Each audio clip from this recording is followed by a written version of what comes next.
Hello everybody, Andy here again. This is going to be a response to a guy called AspiringIndie, a guy named Ryan, and what he was trying to get us to do was to tell everybody the origin of your YouTube username, because we come on here, or we come onto the internet, and we have to come up with a username. I must admit, my username wasn't something that I thought about particularly, but now you're here and you see some of the usernames that people have got and you think, oh wow, what a great username. They've really put a lot of thought into that.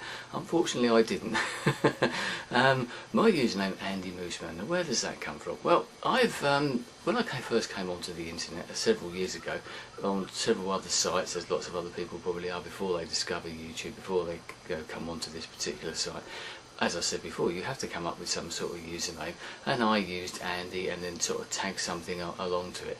And I was using the name Andy Moose, I think, for a while on other things. And I think I've got sites on like Flickr, and I was on, I don't know, Yahoo, and you know, all these sort of things that you experiment with, and you have to create an identity, passwords and all those sort of things. They've got to come from somewhere as well. I'm not going to tell you what those are.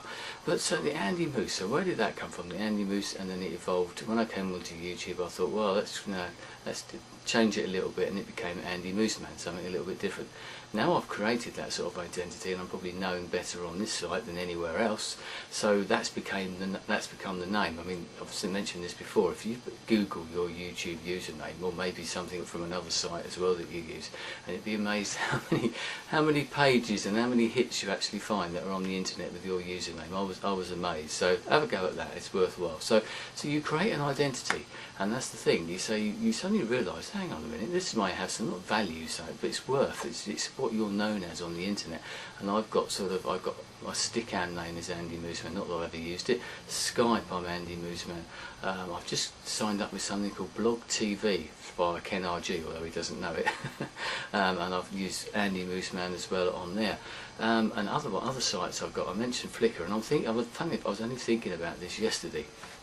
Amazing how these things sort of serendipitous, I think that's the word, all these things come together and you're thinking along the same lines as other people without even realising it. And I was thinking about sort of pooling my sort of internet identities all into the one name, Andy Mooseman, because that's the one that people know me on here, and as I said, Googling the name and all that sort of thing. Why not make it, you know, people can go between the Flickr site and that, which I've got to redo because it's called something else. Anyway, cut a long story short, hopefully, where does the name Andy Mooseman come from? Because a couple of people have actually mentioned this to me before. Oh, where did you get that name?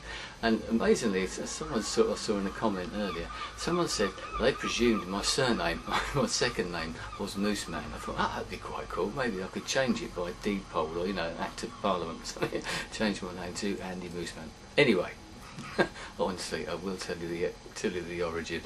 It actually comes from one of my favourite TV programmes of all time, a programme called Northern Exposure. You know, I've got the, there we go, there's the DVD. I've got all they did 6 series in the sort of early 1990s and finished in about the mid 1990s. So if anyone who hasn't seen it, you're very unlucky. And it was one of those programmes, American TV programme, that sort of really got to me. And funny enough, I was thinking about this earlier on as well, went out for a little run, and was thinking about that and thinking how it's sort of the parallels between what I like about that particular programme and how YouTube is as well, and what I like about that.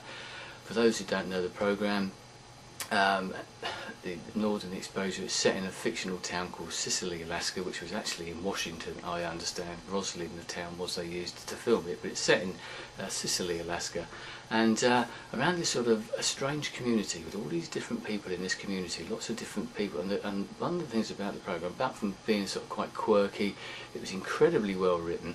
The characters were absolutely amazing, the scenery was great and all that sort of thing, and I could really identify with the characters. One person who I did identify with is a guy called Chris. Now Chris Stevens, who was the DJ on the radio station, and funny enough, look, there you go, the radio station was called K-Bear, and the programme he did was called Chris in the Morning. You can see how I was affected by that programme, because I got this t-shirt and it was sent all the way from America. The guy, he was a DJ, so there you go. He was also a little bit of a philosopher. He loved his music, obviously being a DJ. He loved a great spread of music, like myself as well. bit of a philosopher, a thinker, and he used to sort of read a lot and sort of quote things on the air, and I thought, wow, I know I like that sort of guy. And this is obviously some time ago. So when I came onto YouTube, I've always had this sort of thing, I think, right, if I could be like the Chris in the morning, or the Andy in the afternoon, or the Andy in the evening, that would be great. Not that I've really sort of modelled myself in any way at all, but it's just one of those things I identified with that character. So that's where that comes. And the moose bit, by the way, just in case you think, it's set in Alaska. Apparently there's lots of moose in Alaska, but at the beginning of the programme and at the end of the programme there's a moose that walked through the street, and the moose's name is Morty, who unfortunately is no longer with us. Because I like the programme so much, that's where it come from. I just thought of moose one day, and as I said, one of my early personas on one of the internet sites was Andy Moose, and then it evolved into Andy Mooseman. But I can heartily recommend that particular program if you like sort of good American sort of quirky programs.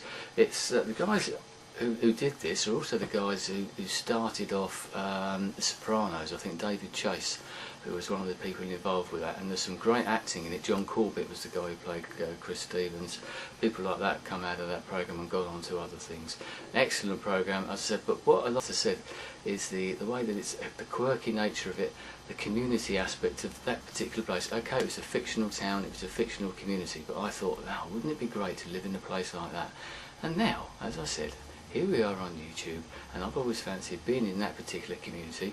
Maybe this is my community. You know, I can be the Chris Stevens of YouTube. You can be you old guys out there and the girls out there can be the community of YouTube. Instead of me living in Sicily, Alaska, I've got YouTube. You could be my family, you could be my community, and we are quite quirky, a lot of great characters, and that's a great place to live, isn't it? So that's my thoughts there about that, where my name came from. As I said, I intend to sort of use it, and I'm thinking about this, as I mentioned earlier, and maybe consolidating it a bit more as people know me as this. I like the name anyway. Obviously my sort of first name is Andy. I'm not going to tell you what my surname is, my second name. Another thing that someone said, I've had a couple of comments recently, slightly off tangent, is that the amount of people who think that I'm a teacher, because people have said, what do you do for a living? You know, once again, we don't know. We get these screen names, you see the screen name, you let a certain bit about yourself out there, but you maybe don't let too much out. Some people tell us what they do for a living. I don't. There are reasons for that, which I may be coming to in another video. But people seem to think that I'm a school teacher. Maybe you can tell me what you think that is. I'm not, never have been, and probably never will be either. If you want to know my real name, which is something that I think it was Ryan mentioned in his video, is that he'd like people to give their real names. It isn't that hard to find.